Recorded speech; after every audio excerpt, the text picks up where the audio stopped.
Hi guys, this is Avelina Oy, and dito sa video na ito, ituturo ko sa iyo kung paano maglagay ng lead capture form dito sa sidebar ng website mo. So, punta tayo sa Get Response para kunin doon yung code ng lead capture form natin. So, punta ko dito sa Forms, sa Manage Forms para makita ko doon yung lead capture form na lalagay natin doon sa website natin. So, ito yung lead capture form na ilalagay ko doon. So, view source natin.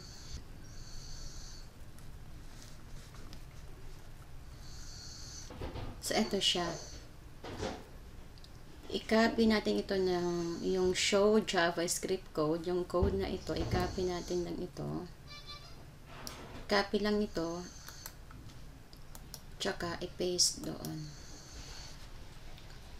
So, dito sa website natin, i-open natin dito yung dashboard niya.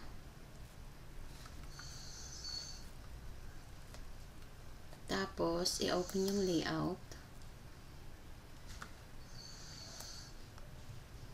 Tapos, dito sa sidebar, mag-add a gadget lang tayo.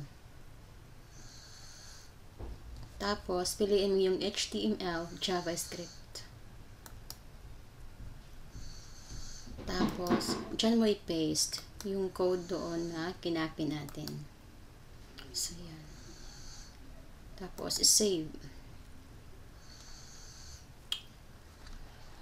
Save arrangement.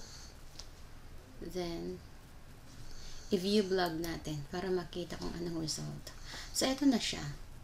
Andito na yung lead capture form na gusto mong ilagay dun sa sidebar ng website mo. So, wala nang kasimple.